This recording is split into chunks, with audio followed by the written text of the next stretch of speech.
आतंकवादी चोपड़ा जो आता है लेके अपना मनहूस थोपड़ा और हर बार उल्टी सीधी बकवास करता है। आप तो उसको ये कहिए कि मनहूस थोपड़े वाला आतंकवादी चोपड़ा इस तरह की बात कर रही है। महरौली में जिस तरह बुलडोजर चल रहा है, क्या इनको दिल्ली दंगे याद नहीं, क्या इनको हल्द्वानी याद नहीं? वहाँ तो बड़ा जमीन जिहाद करते कि पाकिस्तान से आ गए, एक और शाहीन बाग बन गया। यानी अगर मुसलमानों के मकान टूटते हैं, दलितों के मकान टूटते हैं, तो ये लेबर पेन लेने के कूदते बड़े खुश होते हैं, जैसे इनके घर में लल्ला पैदा होने वाला है, यानी एक और अंधभक्त पैदा होने वाला है। और जब वही हरकत इनके घर में होती है तो इनके सांप सूख जाता है, फिर ये अपना मुंडियां तोड़ते हैं, स्टूडियो में पटक के मारते हैं, चिल्लाते हैं, चीखते हैं कि हाय हाय पंडित मर गया, हाय हाय पंडित मर गया। जहर, इन्हीं का जहर जो है आज वो घर घर में घुस गया है। और आज आप देखिए कहीं महिला को जलाया जा रहा है, कहीं महिला को काट कर जलाकर फ्रिज में रखा जा रहा है। मेरी हिंदू बहनें सेफ नहीं, मेरी पंडितानी बहनें सेफ नहीं, मेरे मुस्लिम युवक सेफ नहीं, तो भारत में सेफ है कौन? हरियाणा के भिवानी में जहाँ पर दो मुस्लिम नौजवान जिसका नाम जुनैद और नासिर था, उसको बजरंग दल के जो लोग हैं उन्होंने जिंदा जला दिया गौ तस्करी के आरोप में। क्या कहेंगे इस पर? देखिए हरियाणा में इस तरह की जो न्यूज़ हैं बहुत ज़्यादा बैक टू बैक आती रहती हैं, और हरियाणा एक इस तरह की स्टेट बना दी है जहाँ पर ये मुसलमानों के विरोधी ही काम करते हैं। मतलब आप ये देखिए कि दो मुस्लिम बच्चों को, दो मुस्लिम लड़कों को, दो मुस्लिम युवाओं को बुलेरो में किडनैप करके जला दिया जाता है, और उनको ये देखिए कि कोई पछतावा नहीं है इस बात का। उल्टा उनको बचाने के लिए, उन लोगों को बचाने के लिए जिन्होंने ये घिनौना काम करा है, तमाम के तमाम लोग निकल कर आ गए। अगर आप जलाने वालों की तस्वीरें देखें तो मोदी जी के साथ भी हैं, अमित शाह के साथ भी हैं, देश के गद्दारों डैश डैश डैश करके जो है अनुराग ठाकुर के साथ भी है। गरज ये कि उन तमाम लोगों के साथ हैं। और एक तरफ हमारे मोदी जी कहते हैं कि एक समुदाय विशेष को टारगेट मत करिए, मुसलमान भी हमारे भाई हैं। बोहरा समाज में मोदी जी जाते हैं तो कहते हैं कि मुझे माननीय प्रधानमंत्री मत कहिए, मैं आपके परिवार का हिस्सा हूँ। तो समझ नहीं आ रही फिर वो कौन लोग हैं जो प्रधानमंत्री का कहना नहीं मानते, फिर वो कौन लोग हैं जो मुसलमानों को चुन चुन के टारगेट कर रहे हैं, वो कौन लोग हैं जो न्यूज़ में मुसलमानों के ये खिलाफ एक अनशन बकवास करते हैं। तो ये एक सोचने का विषय है कि जहाँ पर एक जानवर के नाम पर, वो भी गलत अफवाह के नाम पर, कि जी ये गाय तस्करी करते थे और दो मुस्लिम खूबसूरत नौजवानों को कत्ल कर दिया जाता है और कोई उनकी सुनवाई नहीं हो रही। लेकिन पुलिस तो कह रही है कि वो एक्सीडेंट में उनकी मौत हुई है। नहीं, बुलेरो में उनको पकड़ के किडनैप करा गया। पुलिस का क्या है? पुलिस तो कुछ नई थ्योरी दे देती है। जाहिर सी बात है आप परिवार का पक्ष जानेंगे, जाहिर सी बात है आप गांव वालों का पक्ष जानेंगे, जाहिर सी बात है आप वहां के लोगों के रिव्यू लेंगे। तो वहां के लोग तो यही कह रहे हैं कि इन दोनों लड़कों को पहले किडनैप करा जाता है, बाद में जिस लड़के ने करा था उसका नाम बता रहे हैं, उसको आइडेंटिफाई कर रहे हैं, उन दोनों लड़कों को मारा पीटा जाता है, बुलेरो में ठूसा जाता है और बुलेरो में आग लगा। राष्ट्रवादी पत्रकार अमन चोपड़ा बचाने की बात कर रहे हैं, लेकिन 5 केस था उनके ऊपर। आप तो उसका नाम ही अमन चोपड़ा मत ले, ये आतंकवादी चोपड़ा जो आता है लेके अपना मनहूस थोपड़ा और हर बार उल्टी सीधी बकवास करता है। आप तो उसको ये कहिए कि मनहूस थोपड़े वाला आतंकवादी चोपड़ा इस तरह की बात कर रहा है। कैसी बात कर रहे हैं? राष्ट्रवादी पत्रकार है वो। कौन सा राष्ट्रवादी है? मतलब ये राष्ट्रवादी अगर भारत के दो लड़कों को कत्ल कर दिया जाता है, वो आतंकवादी थोपड़ा जो ये कह रहा है कि बिल्कुल सही करा गया, तो ये सारे के सारे आतंकवादी और इन्हीं का जहर जो है आज वो घर घर में घुस गया है। और आज आप देखिए कहीं महिला को जलाया जा रहा है, कहीं महिला को काट कर जलाकर फ्रिज में रखा जा रहा है। मेरी हिंदू बहनें सेफ नहीं, मेरी पंडितानी बहनें सेफ नहीं, मेरे मुस्लिम युवक सेफ नहीं, तो भारत में सेफ है कौन? चित्रा त्रिपाठी कितना वहाँ पे उस दिन बोल रही थी, सारे के सारे पत्रकार, सारे के सारे नेता बोल रहे थे जब आग लग के।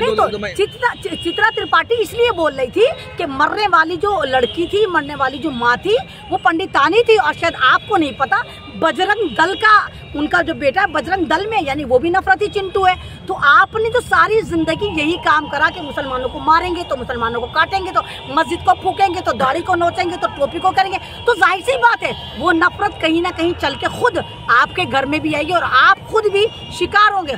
जाहिर सी बात है, वही ना कि एक गाना भी है, शिकार खुद यहाँ शिकार हो गया। तो ये जितनी त्रिपाठियाँ हैं, अमन चोपड़ा, जितने लोग हैं, ये तिहाड़ी सिहाड़ी हैं, क्या इनको नजर नहीं आता? महरौली में जिस तरह बुलडोजर चल रहा है, क्या इनको दिल्ली दंगे याद नहीं, क्या इनको हल्द्वानी याद नहीं? वहाँ तो बड़ा जमीन जिहाद करते कि पाकिस्तान से आ गए, एक और शाहीन बाग बन गया।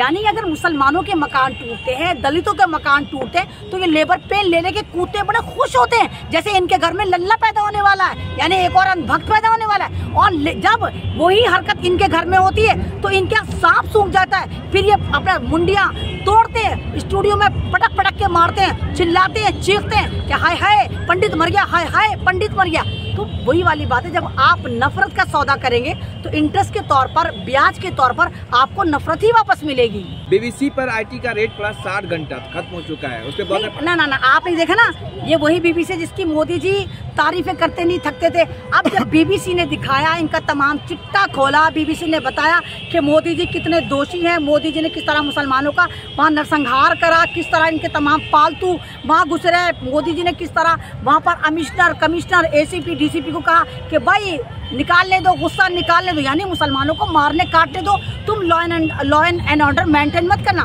तो अब जब बीबीसी ने इनको बेनकाब करा, अब बीबीसी पे रेट डालना है, तो ये डालना है ईडी सीडी। तो कांग्रेस के दौर में भी ये हुआ था। बीबीसी कोई यहाँ का है, इनका चैनल तो है नहीं जो अदानी ने अंबानी ने खरीद रखा है। बीबीसी एक ब्रिटेन का चैनल है और वो लोग जवाब भी देंगे। और इससे वाली बात पता चलती है कि कहीं ना कहीं तुम दोषी हो। जामिया में आपने देखा जब स्क्रीनिंग थी तो किस तरह लड़कों को उठाकर लेके गए, किस तरह हैदराबाद में गिरफ्तारियां, किस तरह कर्नाटक में गिरफ्तारियां, यानी एक फिल्म तुम देखने नहीं दे रहे, तो कहीं ना कहीं तो कुछ ना कुछ झोल है। बीजेपी कह रही विदेशी साजिश है, विदेशी साजिश है।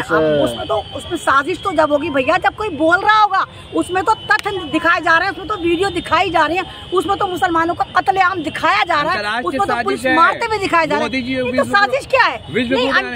एक बात बताओ, अगर मैं बटला हाउस में रहती हूँ, मेरे घर में कोई भी आकर मेरे बच्चों को मार रहा है या मेरे रिश्तेदारों को मार रहा है, जिम्मेदार मैं हूँ। अगर मेरे घर में घुस के कोई मेरे बच्चों को, मेरी फैमिली को हर्ट करता है, उसकी जिम्मेदार मैं हूँ।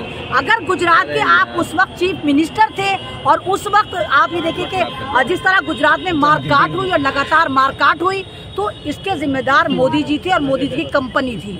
एक अकेला सब पे भारी है, एक अकेले कैसे पे भारी? वो तो कहने में कुछ भी कहते, मैं भी कह दूं एक अकेली अमन जी सब पे भारी हो गई, तो कहने में कुछ नहीं जाता। मोदी जी की बात को गधे की लात का यकीन मत करा करें। वर्ल्ड ग्लोबल वर्ल्ड में नंबर 1 रैंक पे है, ग्लोबल वर्ल्ड में 56 इंच का फुस्सी बम है मोदी जी, हर जगह से फुस हो रहे हैं। अभी आपने देखा तो था 56 इंच का सीना कैसा फुस हो रहा था जब पार्लियामेंट में क्या इनके नारे लगाए थे, इनको बोलने ही नहीं दिया। पार्लियामेंट में हमारे मुल्क का प्रधानमंत्री बोलना चाहता था लेकिन किसी ने बोलने नहीं दिया। क्या बोला? मोदी अदानी भाई भाई देश बेच के खाई मलाई, यही नारे गूंजते रहे, यही नारे गूंजते रहे। तो जब देश का प्रधानमंत्री पार्लियामेंट में नहीं बोल पा रहा तो वो कौन सा 56 इंच का एक अकेला सब पे भारी सीधे ठोके बोले हैं।